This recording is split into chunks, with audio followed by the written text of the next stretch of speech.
Hi, this is Bernie Marsden, and this is the Blues Podcast. Enjoy.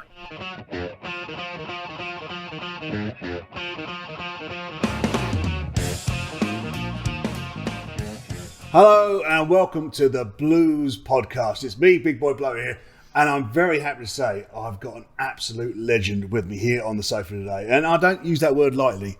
I really mean I've got an absolute legend with me. It's the one and only Bernie Marsden. How are you? I'm good, man. How are you? I'm good. Good to be here. Good to be here. It's very good to see you. You're looking great, man. Oh, I'm still hanging around. Good to hear it. Yeah.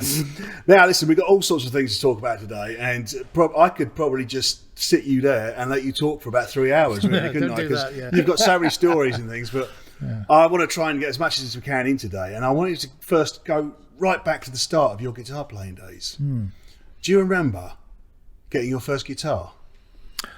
Funny enough, I was asked this only a couple of weeks ago for the first time. And wow, really? Well, yeah, because everybody assumes that you do. And I had to really give it some thought. Right, I don't remember getting it. I remember it appearing. Does that sound a bit mad? I think my folks more or less sorted it for me. And it was in the room because I'd mentioned it so many times about I would love to have a guitar. And I think they sourced one somewhere. So I didn't actually go and get the guitar. And then there was it wasn't for a birthday or a Christmas present, anything like that. Suddenly it was like, oh, look, there's a guitar. How old were you? Do you remember? I'd be about 13, 14. Right. Yeah. Good age. Yeah, I wasn't a kid, but I wasn't just into my teens probably. Yeah. Was there someone in particular that kind of influenced you that you wanted to be kind of thing with the guitar? Well, I'd watched The Shadows on TV, so I was old enough to take that in on a Sunday night at the London Palladium, that kind of thing, and with Cliff, of course.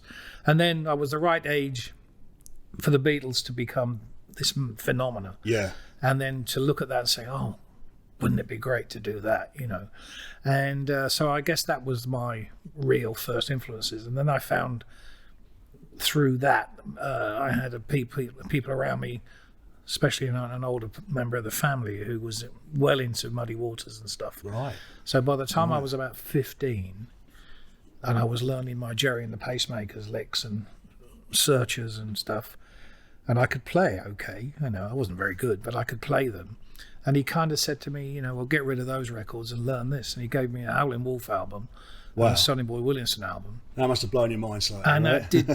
that literally did turn me around. So that was when I started thinking, let's say, looking back on it, that was when I took it more seriously.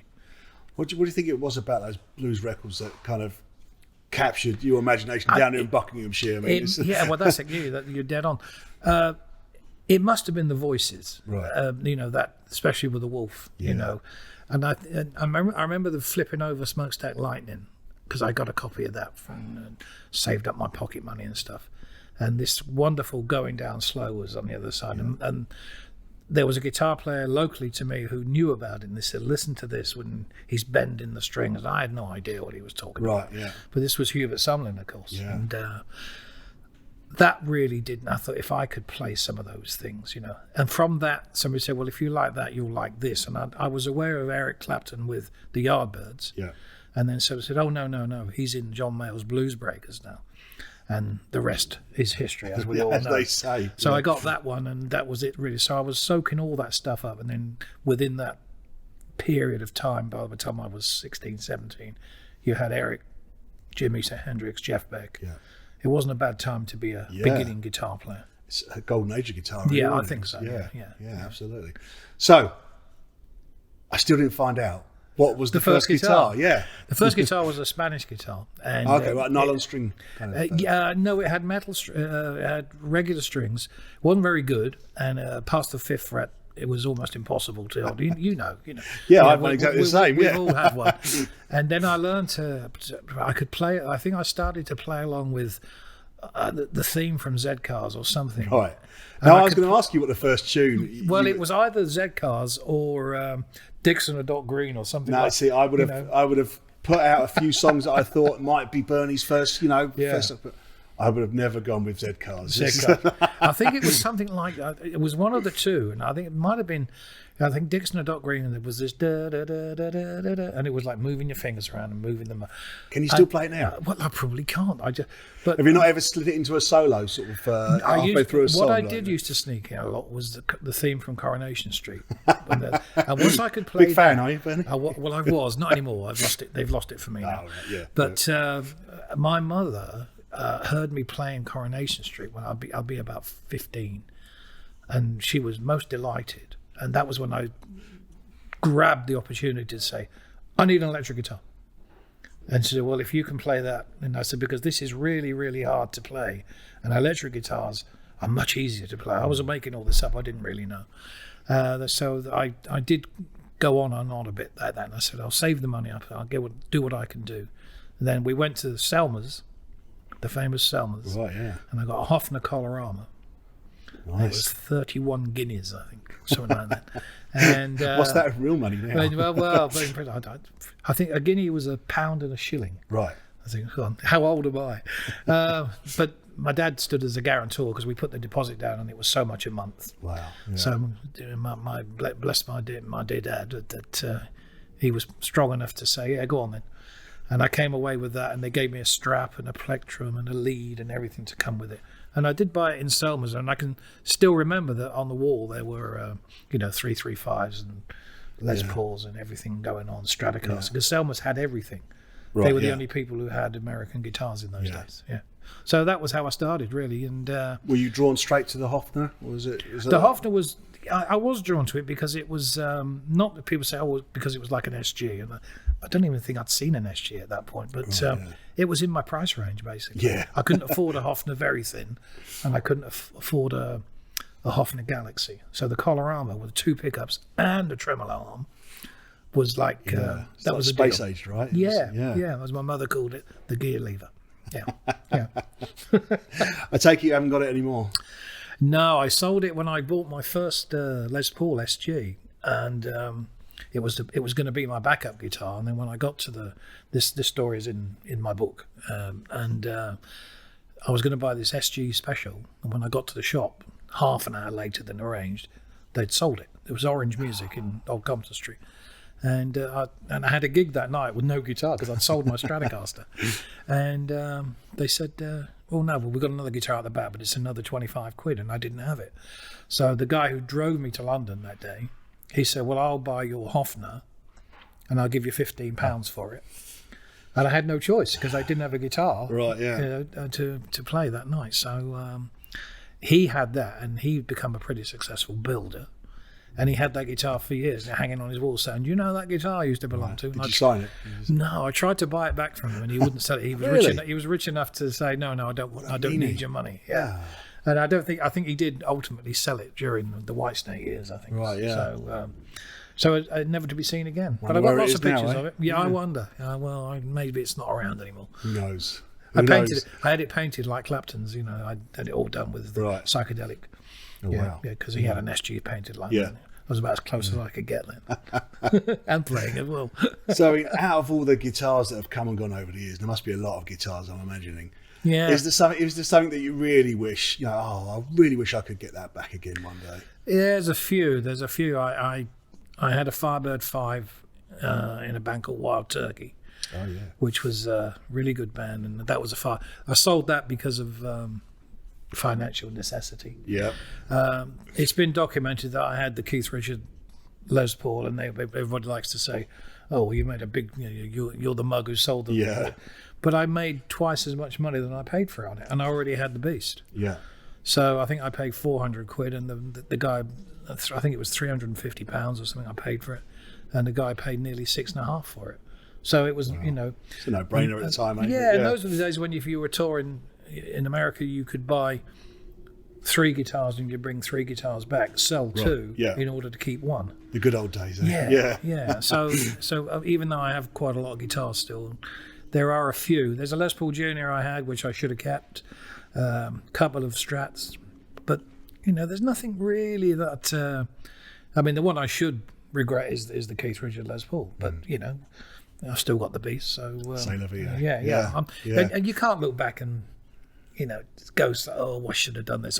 Because if you should have done this, but if you could have done, you would have done. So there are a few things I should have kept. My Pete Townsend high watt stack, which I didn't even realise had his name on the back until I sold it.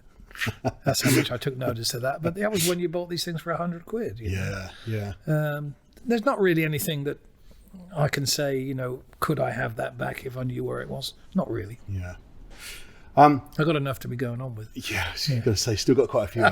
But, you mentioned the Beast a couple of times there, and we should probably talk about that for people who don't know about the Beast. Shall we just have a quick introduction to the Beast?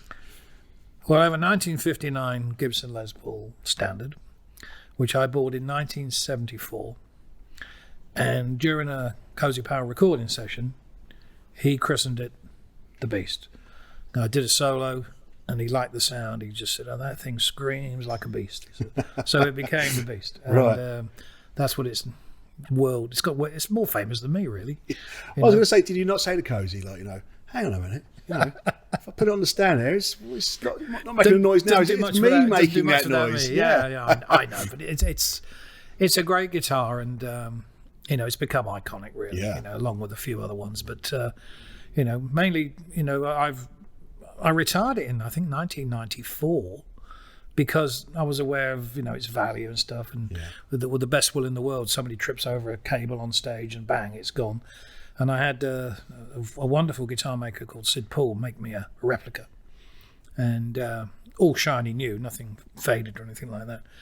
And then over the years, it's kind of crept back in, and I started taking it out, and that's when Joe Bonamassa and Warren Haynes and a few other people have got to handle it. In fact, Joe, as I say now, nonchalantly, Joe plays it more than I do, really. But it is pretty true. Right. Yeah. But it's a wonderful instrument, and when I do play it, it's like, oh yeah, I remember this. Strangely enough, I go in the studio. I was in the studio this weekend doing stuff, and it's a perfect opportunity to take it in, but I didn't. I took another guitar in. So what's the guitar you're favouring these days then? Well, I've been using the reissue Beast. The Gibson. The CC8. Yeah. Number one. I've been using that, and that's really, really good. But that's going to get quite rare at some point, isn't it? I mean, it will be. Well, they only made 300 of those. So, it's a great guitar, and they did a really good job on it. These custom shop boys these days, they don't take any prisoners. They really know. Well, I don't have to tell you, they really know what they're doing, and they take great pride in what they do, which is great. It's one of those things. I still use a few PRSs I've got. My PRS guitar has done very well. Still get asked a lot about it, so there's always how'd you discussions. rate it compared to the Beast? Is it? Well, a very different beast, is it? If you knock a few $100,000 off, it's damn good, Yeah. It's, it was based more or less around the neck measurements and stuff. But I purposely said to the PRS company that I wanted an affordable guitar, so that people didn't say, I would love one of your Singer guitars, but I just don't have the money. So I said, well, let's make them in Korea. Let's have the Korean one. Yeah. And it's done really well. And it's not because it's a cheap guitar. It's a really well-made, affordable guitar. And I like the idea of that because, it's people can say, look, I've got one of your guitars. I love it. And I bought it as a backup guitar, and now my other guitar is the backup guitar. Yeah. And I get emails, and I get messages all the time, and that's really nice. And we've been around long enough to understand what it's like to have that feeling, because I wanted to be in that magazine, and to be in the Gibson magazine when I was 20 years old or whatever would have been just beyond my wildest dreams. Yeah. So over the years, there's been a lot of bands, right? A lot of bands from the start. You mentioned Wild Turkey earlier, and what was your first? Skinny Cat. Skinny Cat was my local band. Yeah, and from Skinny Cat, I turned pro with UFO. Yeah. Out of all those early bands, is there anybody you'd love to have another jam with again? Kind of think, that band was great. I'd love to do that. Wild again. Turkey was a great band. Yeah, and unfortunately, 3 of the guys have gone, so that can never happen. But I wish you talked about personal guitars we wish you could get back.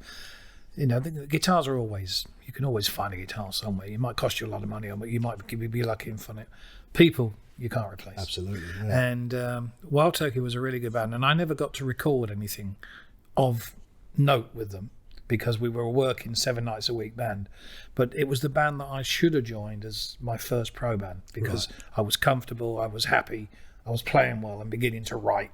Whereas with UFO, it was a complete opposite. I was a fish well out of water.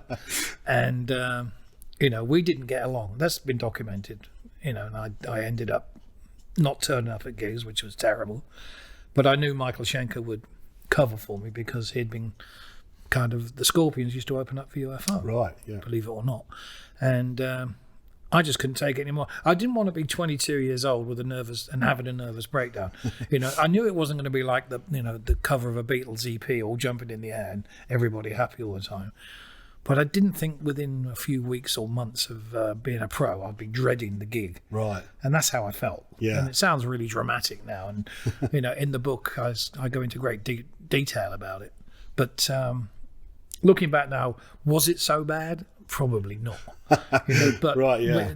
we were never going to be long-term colleagues. And I look back now, UFO, and I have to say this, gave me the springboard to be in Wild Turkey and to be still a professional today. Yeah. Because I went from being a big fish locally with Skinny Cat, sort of big in North Bucks. Yep. To being suddenly being in a big band playing to a lot of people in Northern Europe. Yeah. So big in North Bucks to being quite well known in Northern Europe was a big jump for me, and I'll always be thankful for that, because without that experience, and the fighting and the rows and everything going on, but I got to work with Supertramp and all these really great bands, and Leo Sayers band, and and every night I wanted to be out there watching these bands, whether they were on before me or after me. Yeah. And especially in Germany, when you got to play with Steamhammer and all these fantastic sort of iconic 60s names, really, who were headlining, really. We were the sort of up-and-coming, jumped-up, loud, noisy rock and roll band, Yeah. But I saw a bit of these guys every night, and a wonderful band in Germany called Can, who are now really recognised as a kind of a, I don't know, German Pink Floyd, dare I say, I don't know. But they were really good. I'd never seen anything avant-garde like that. And I was fascinated by them and got castigated by the rest of the UFO guys for watching the support group. No, really? Yeah. So a no-no, was it? It was a no-no. The headline band doesn't watch the support group. Well, I said, well, sorry, I do. Oh, the rules of rock and roll, eh? Well, I didn't like those rules. So, it was like, I was enjoying myself, travelling and being in aeroplanes, being on the road. It was like everything I wanted. Then I realised I'm not liking this very much. Yeah. But it comes to an end and you join a band, and Wild Turkey was one of those bands that was really good. After that was Cozy. I met Cozy. Yep. And the band Hammer, that was great. That was a really good band.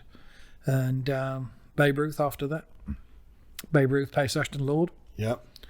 Paice, Ashton, Lord to that was quite a short-lived little project. Paice, Ashton, Lord was about a year. Yeah. And that really, there was a jump between Hammer with Cozy and Don Airey, Clive Shaman on bass, and later Neil Murray.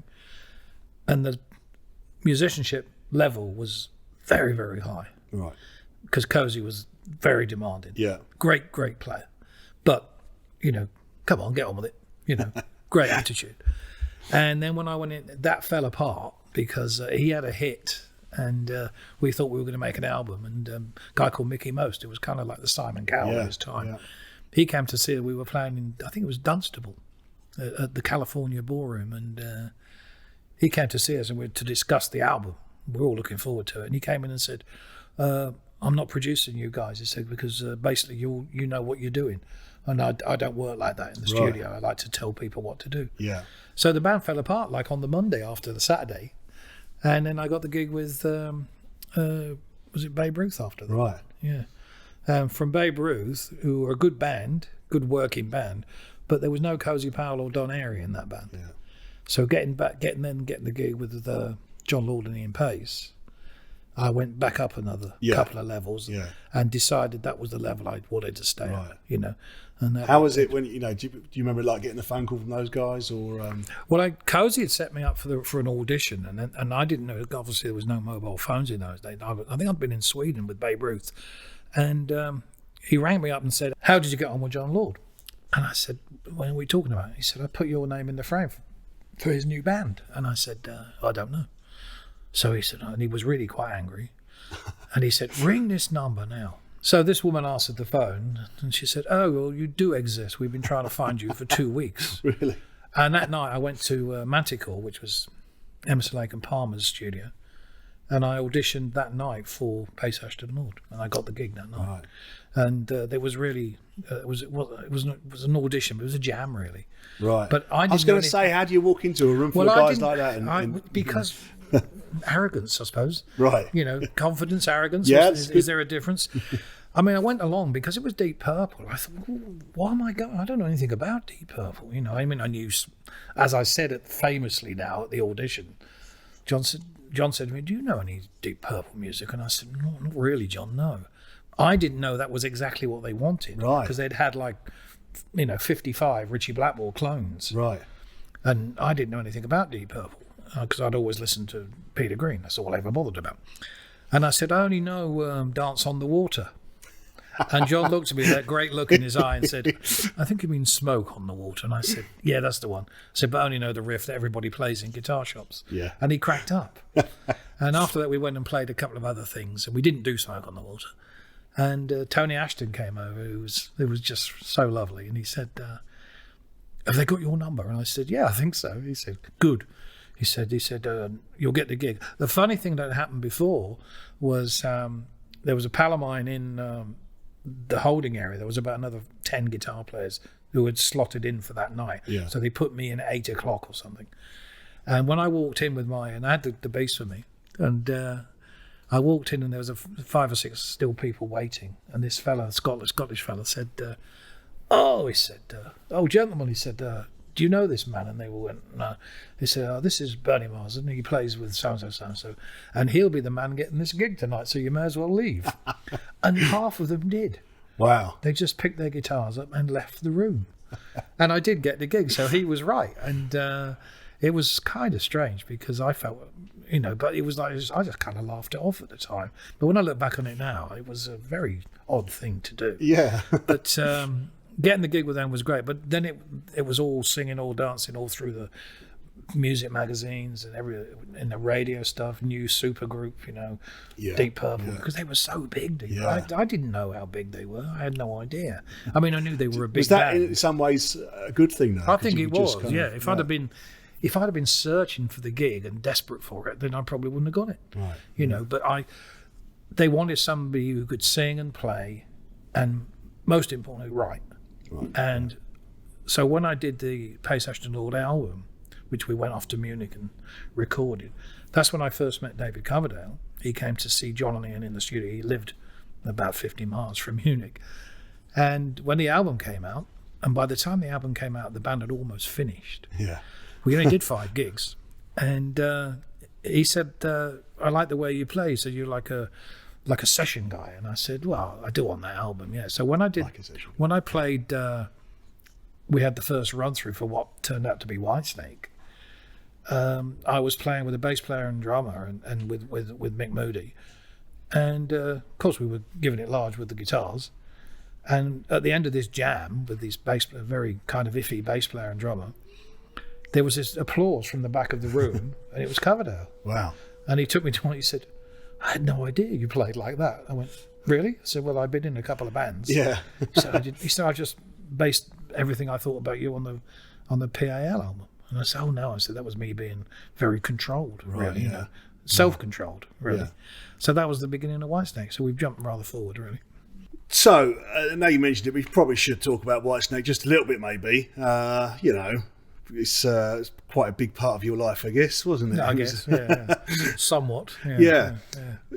What do you reckon about those days? Do you remember much about it? Or? Yeah, I mean that's a good start because I can't remember half the gigs I've done. All the things. It's being on the road is one thing, and performing and recording is, but they're very different things. And yeah, absolutely. Yeah. I mean, I was with Whitesnake. We were there at that vanguard stage of MTV, and not even MTV, but making videos. Yeah. And I remember big arguments with directors, because they say, "Oh, I want you to do this," and then the stock answer was, "I'm a guitar player." Right. Yeah. And I'm a songwriter. I'm not an actor. And of course, it was kind of a bit blinkered, but we were all the same. Yeah. And that shows on some of the early Whitesnake videos that we're not taking it awfully seriously.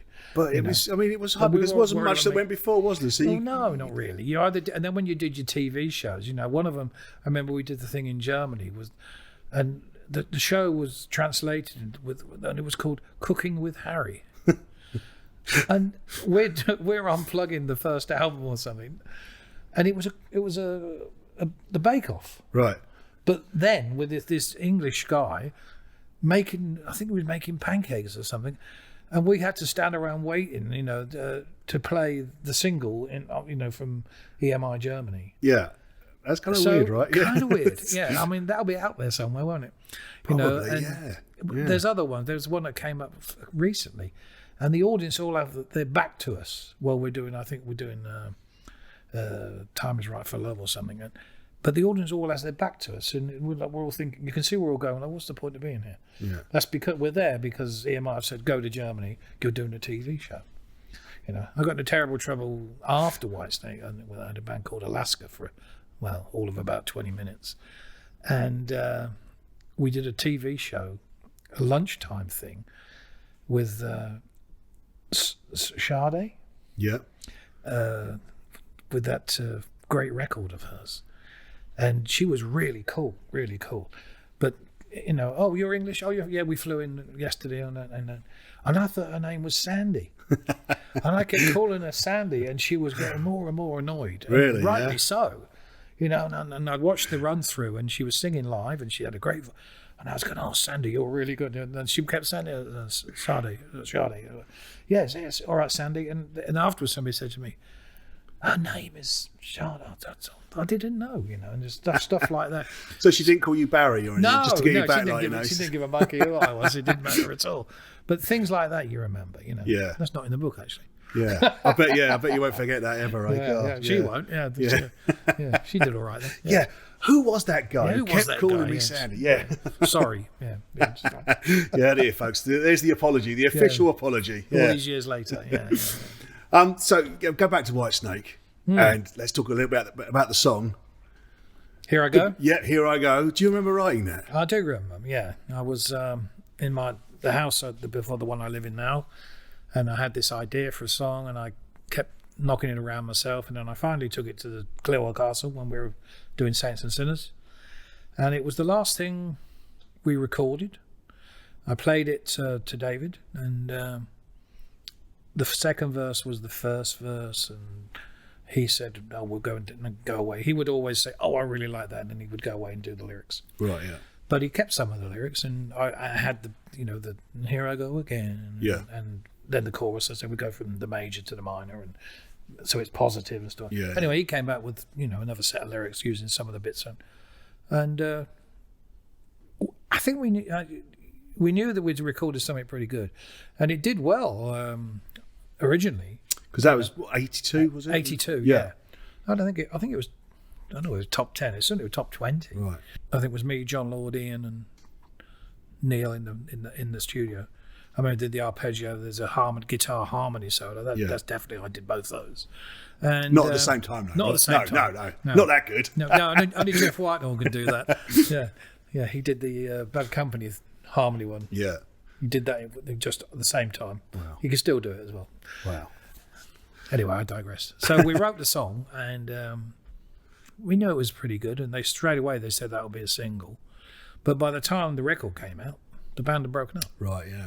So I didn't get to play it live with David until I did the Sweden rock show with about 40,000 people. And just before he went on and said, I'll see you up there. So you realise this will be the first time that you and I have ever played this song. Wow.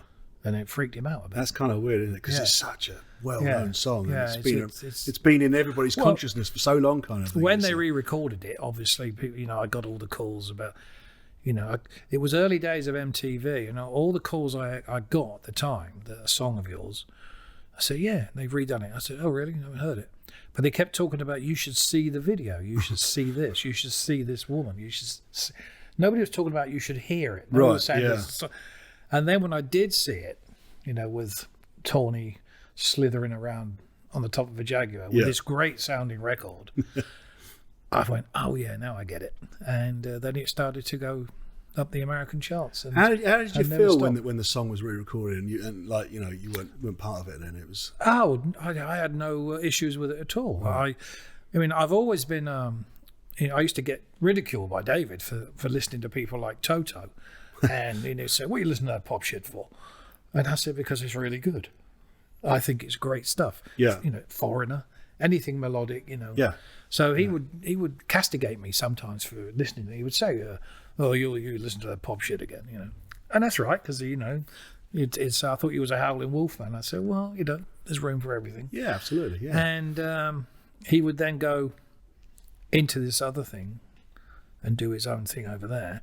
But I could listen to that Whitesnake track as if it was Journey or Foreigner. Yeah. It was just happened to be the same band name that I was in. Yeah. And I just happened to have been part of writing the song. Yeah. And it went up and up and up and up and continues to do so to this day. So, it's been a good one. I think in his own David's words, "'tis a biggie for sure." For sure. I mean, that is, I was reading the statistics earlier in the day, and I saw the magazine saying it was in their top 100 songs of all time and all that sort of thing. Having written a song like that, as good as that, as popular and as iconic as that, are there other songs that you hear now written by other people that you think, oh wow, I wish I'd written that one? Oh, anything by Steely Dan. Okay, I mean, musicians are always the grass is always greener. Absolutely. A paperback writer. Yeah. But it's nice to be in a club that is not that big. When you say that, well, when it was top of Billboard and Cashbox or whatever, and you see Here I Go Again, Marsden, Coverdale. Yeah. Whether you can say, well, that is a dream come true. Yeah. To write an American number one. Yeah. And there's been a number one every week, but that still doesn't mean there's that many writers who have been able to do that. And we always knew we had a good record, but I never expected it to be number one in America. Yeah. But it did, and it continues to be massive, especially in America. It's really big here and Europe, but however big you think it is here, whether you're in Germany or Spain or whatever, it's 10 times bigger in America. Right. Yeah. And when my kids are on holiday or something, and anybody's on holiday, I think once a day I get a text. Yeah. Saying it's on the radio now. Yeah. Well, I know it's on the radio because I know how many plays it gets a day. When you're out and about and it comes on like over in a shop playing or something, do you ever feel like turning around to somebody and go, "Hey, I wrote that"? No, it's quite the opposite. In fact, if it's on in a shop, and that has happened a few times, I tend to walk out of the shop. Really? Yeah. Yeah. I don't know what it is. It's almost like seeing a picture of yourself you don't like. Not that I don't like it, but you think, well, when the company wants to use it for a big campaign or something, and we have turned down a few things, but we don't, because you're trying to keep the integrity of the song together. And for every time you turn something down, you get something else that is different again. So, it has its own life, really. Yeah. And, but hopefully I've written some other songs that are, well, absolutely, as they might not be as successful, but Walking in the Shadow of the Blues for me is one of my favorites. Yeah. I think that's a great rock song, and Fool for Your Lovin' is a good tune. I was going to ask you about favourite songs and that, because I always think it's really hard when you've written a bunch of songs, however popular they are or whatever. It's almost like picking a favourite child kind of thing. Like, it is. Do you have a favourite song in particular that you've written? I think Shadow is one of my favourites, funnily enough. I mean, everybody will say, well, surely it's the other one, But, I mean, Here I Go Again, when I do it, if I'm doing with the book tour or something, I break it right back down to just me and the acoustic guitar, which is how it began. Yeah. And you can see what it means to people, whether you have 100 or 500 in the audience or whatever, and it's their wedding song, or it's the song that they had their first date to, or their child or something. Yeah. So you can't turn around and say, oh, that piece of da-da-da-da, oh, it took me 5 minutes to write that. It didn't, but you can't throw it away because it means something to somebody somewhere, and you can't be flippant about it, which I learned that from, I think it was Robert Palmer, I think, that said that in an article, something like that. He made some comment about, oh, that piece of so-and-so, I wrote that in 2 minutes. Yeah. But it means so much to some people. Yeah, exactly. Yeah, and he said, I regret saying that, so I always remember that kind of thing. Yes. Yeah. A good bit of advice, isn't it? But I don't know. These things mean something to somebody, don't they? Which is great. Which is great. Yeah. Which is probably why we write them in the first place, eh? That's what we try to reach people. Yeah. Yeah. Sometimes you reach a lot of people. Yeah. If you're lucky. Yeah. If you're very lucky. So moving on from Whitesnake, then you spoke about the next 30 years, Alaska a little bit. Yeah. I formed a band called not MGM. There was MGM, a band called SOS straight after Whitesnake, and looking back, that really was from the soul. A cry for help, was it? Cry for help. Yeah, it was. right. It was. It really was. It wasn't very good. I wasn't ready for it. I was still by then floundering in my self-pity at the end of Whitesnake. Right. Yeah. And then I put Alaska together, which was all right. It was a good band. We made a couple of albums, but my heart wasn't in it. And that's not fair, because you're trying to appeal to an audience that still want to hear your music and hear what you're doing. But if my heart wasn't in it, I can't go on stage and play something I'm thinking, oh, it's not very good, this. Yeah. And it was okay. We did it for probably a couple of years, but I kind of kicked that into touch as well. And I've gone back and had a listen to some of the songs. There's some pretty good songs, right? Yeah, which sound a bit dated. Bit of time and space between. Bit of time and space now. Yeah. I might be able to, I might resurrect a couple of those. Yeah. Well, that'd be interesting. Yeah. After that, I went into other things, and we did. We got back together with this Whitesnake thing with Company of Snakes and M3, which was fine. And M3 was a better band, sort of musically, sonically, than Company of Snakes, because we did our own stuff with Company of Snakes, but the cheer would be on a level of 6 out of 10, and then as soon as you do Shadow of the Blues, the place go nuts. Right, yeah. So that's M3 then became just a Whitesnake. Yeah. With the three of us. You'd run into legal problems because they would put M3 in letters that big. Yep. And then X Whitesnake. Yeah. So when you're driving along in Russia, all you see is Whitesnake. Yeah. And then because of the advent of the internet and stuff, people would take a photograph of it, and it would end up on Whitesnake's agents. And say, look, Bernie's going up pretending he's Whitesnake. It wasn't. Oh dear. And I got tired of, not litigation. It wasn't that. It never came to that. But I think the truth is, I got tired of doing it. Yeah. Was it time to move on? Time to move on. Yeah. Get my own name on a poster at the age of 48 or something, Yeah, why not? And what it really was that, I was tired of kind of putting everything together and being the guy who not only booked the rehearsal to and booked the studios and even booked the airline tickets and stuff. And I thought, I don't want to do this anymore. If I'm going to do this, I'll do it for myself. Yeah. And then I did a couple of things in the National Theatre, which was completely left field. Right, yeah. That was incredibly interesting, and I know now that actors work much harder than musicians. I can say that because I've been there and done it. Right, yeah. Controversial, but I've done both things. Yeah. And they were both at the National Theatre in Shakespeare. I just wish I could have gone to a bookmaker and put a bet on in 1999, saying within the next 5 years I'll be on the National Theatre stage in Shakespeare playing the guitar. Yeah. Because I'd have probably got odds of 300,000 to 1 or something. And truth is stranger than fiction. Yeah. That's exactly what happened. So after that, I was then doing a few bits and pieces, not really worrying too much, because by then, Here I Go was still doing the business. Yeah. That enabled me to more or less do what I like. And that takes us into when I first got involved with Mascot, which was through meeting Joe Bonamassa. Right, yeah. And Joe was very, adamant that I should make a record.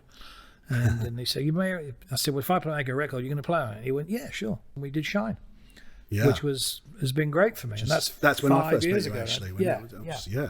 Yeah. And that's done pretty well. Still, I think still selling today, I believe. No, it was. But that was kind of getting back to roots a little bit, wasn't it? It was a bit. And I got, everybody who I got to play on it, David graciously straight away said he would sing, and Joe come and kept his word. He came and played on the track, and Ian Paice is on it. But I didn't want to do it all with the old Pals act, Yeah. But it was critically well received. Yeah. A lot of people liked it, and yeah. It is a good record. And I'm still, it's nice when you do gigs now and you play 3 or 4 songs from it, and the people singing along with that as much as they sing along with the other ones, which is, that's when you've got your core fans, which is great. Absolutely. Speaking a little bit about Joe, I saw a quote of his a couple of years ago, and I can't quite remember what the details were now, but he was saying he was going to retire at some point. He would get to like 50 or something, and he would say, "That's it. I'm old enough now. I've done everything I need to do, and I'm retiring." I mean, do musicians really do that? I can't see you doing that, Bernie. Really? He's got some figure. He's got. I can't remember what it was. It's a specific figure, and like he's 53 or something. When he gets to 53. There's some date where he started it, and there's some date when he's going to finish it. So I think one of them is to do with a gig in London or somewhere, or some gig with like. I think he said there was one gig he did once when no people came.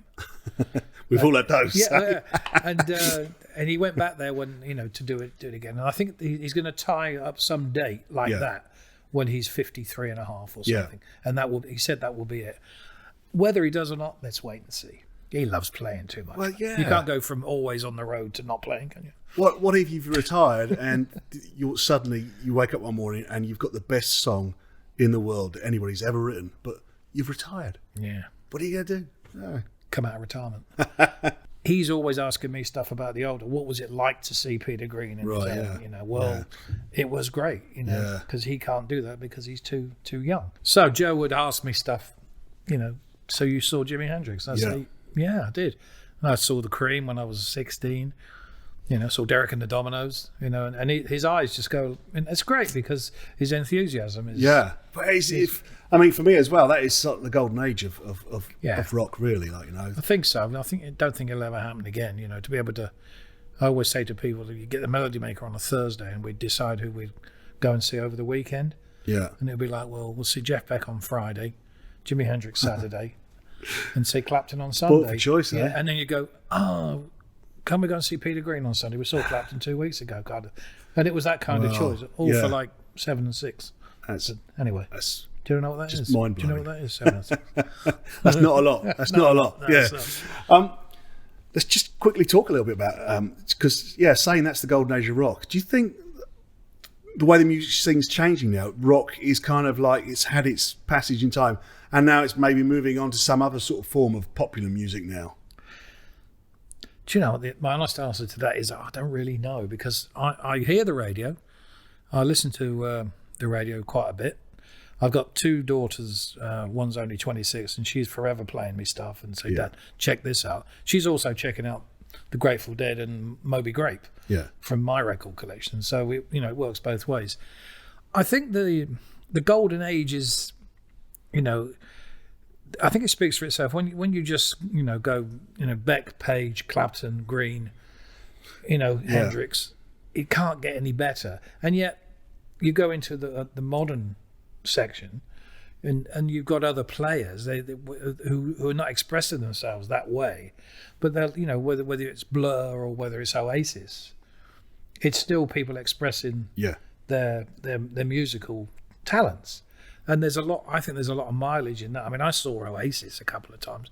I had a great time. It was great, and I don't care about attitudes and images and stuff like that. I just hear the band playing live, and you go, this is really cool, Yeah. And well played stuff. Well, then you go and see The Who in 2018 or, in the next few weeks. Yeah. And you're going to have a good time. Yeah. Because the songs are coming out at you. Absolutely, stuff like it all comes back to songs, I think. I think if there's very few people who can turn a song into their own thing. With like Jeff Beck, whether it was Let Me Love You on Truth or him playing Over the Rainbow live, which will just make you cry your eyes out. Yeah. And if it moves you that much, I think that's still just the most important thing, whether he's doing it at the age of, 30, 40, 50, whatever. If I still go, I heard a record on the way on the radio just driving up today, Alita Adams. Right. Get Here If You Can. Right, yeah. Incredibly emotional piece of music, because then you think about other people who maybe were around and they've gone. And music, if it moves you, that's it. That's all you need, it's John Lee Hooker, isn't it? If it's in you, it's got to come out. Yeah. It makes you tap your foot, tap your fingers. What bopaloo bopalobum, If it doesn't make you smile, then you shouldn't be doing it. Right? Yeah. absolutely. Well, I think we're going to do one more question before we go. Okay. Actually, I'll do one more question, and we've got a couple of fan questions coming up as well. Okay. So, but I always like to finish off these podcasts by asking the same question to everybody. And it goes something like this. It's a few years in the future, right? It's the end of the world. It's the last day. And the big world government has said to you, Bernie, we need you to put on a massive concert for us. And we want you to pick your band, handpick your band, and play us one great song to go out on. So who would you have in the band, and what would your great song to go out on be? This one always gets everybody. The song would be something like I'm Only Sleeping. Right, yeah. Something like that. Yeah. Something from Revolver or yeah. something. But living or past? Well, let's say living, because it's you could maybe have some holograms as it's in the future and all that kind of thing. So, you know, that's true. I don't know. I mean, I would love to be able the choice to be able to play with John Lord again would be right. Yeah, that was that's one of the great highlights of my game. And then I could add Cozy Powell to that. But playing with Ian Paice for 7-8 years, you know, I'm kind of spoiled. Yeah, you could have quite. I mean, you can double up on drummers and bass players if you like. You can just. And when I got to walk out at the Beacon Theatre with the Allman Brothers. Wow, that wasn't that long ago. Yeah. So you got Warren Haynes, you got Joe, Derek Trucks as guitar players. You know, one more night with Rory Gallagher, who wouldn't pay money for that kind of thing. Yeah. If it's a hologram, I think making a band would be. I think the end of the world would probably happen before you had the time to call everybody. Well, really. I think if you had all those guitarists on stage, you wouldn't get through all the guitar solos, would you? By the time the meteor hit. After guitar solo, come bass solo and drum solo. I don't know. You'd want to put your heroes in. You'd want to put younger people in. Yeah. You know, people who bring energy and vitality to what they're doing today. You know, and then you just think back of the first time I saw Eric Clapton play live. Yeah. You know, when he'd had his hair permed. And I think he said, if I can look like Jimmy, maybe I can play like him, I think he said at the time. So even he had his heroes. You know? Yeah, absolutely, yeah. I don't know, maybe I failed that question, but it's a No, I think that's great, actually. Okay, yeah, good. Yeah, I love that. Brilliant. So we had quite a few people writing with the questions and all that, and we picked out a couple just finish off the interview with. Now, Fiona wrote in and said, what animal would you be? Ooh. You can't be a human. You're already a human, so you've got to be something different. I'd probably be a wolf. A wolf. Okay. Like Howling Wolf? Well, maybe that's back of my mind. Yeah. Kind of a night person thing, but also like appear to be a little less, more stronger than you look. With a soft fur not around. Quite so cuddly, but could bite a bit as well. I might be a bit of a wolf. Yeah. Got the teeth, eh? Yeah. Well, sometimes. Probably a wolf. So we had another question. Someone called Lee wrote into us, who's read your book, which is still available, I believe. From all good bookshops. Where's my guitar? So where's my guitar? He said in the book you said you've read many, many blues books, and he wanted to know what some of them were. Oh, I mean, any biography going. I mean, if it's somebody that I've listened to over the years, there's so many good books out there. There's a really good one called Searching for Robert Johnson. That's by a guy called Elijah Wald. Yeah. That's really, have you read that one? That's a really good one. I think it's on my shelf. He kind of debunks the whole Johnson mystery. Yeah. Which, by saying he was just a great blues man. It's a very different read. But T-Bone Walker, Muddy Waters. I've got a lot of books on. I've got a lot of stuff about Mississippi in the 20s and 30s. I've really, I've not got really deeply into it, but, I tried to find, and I go to Mississippi fairly often. I've got some good friends down there. And when you're down there, you tend to suck yourself into the, I wonder what it was like. And then you find out that it's still like it in most places. And I tend to read like street road books where people have been on the road with people, or there's it was a really good Jim O'Neill did a great book called The Blues Men, And it's just interviews with the guys when they were still around. Right, yeah. That they couldn't print the whole thing of at the time because they were limited in space. Yeah. And he kept the tapes, or he kept the transcriptions and stuff. And there's a couple of books out there. So to read about Jimmy Reed and some of the lesser known guys, you know, and they're really good. Freddie, there's a particularly good thing on Freddie King, who's always one of my favourites. Yeah, love Freddie King, there's some BB King stuff. I've read, I think, every BB King biography going, including his own one. So, yeah. I mean, just find out who I listen to, and you've probably found out that's who I've read about. Yeah. I do read a lot, though. Yeah. Got something to do, haven't you? In between writing hit songs, I know, collecting guitars. Yeah. Bernie, it's been absolutely amazing to talk to you today. I wish we had more time. My pleasure. We are out of time. Pleasure. Thank you so much. Thanks, man. So if you've enjoyed this, why not like and subscribe to the Blues Podcast right now? All right?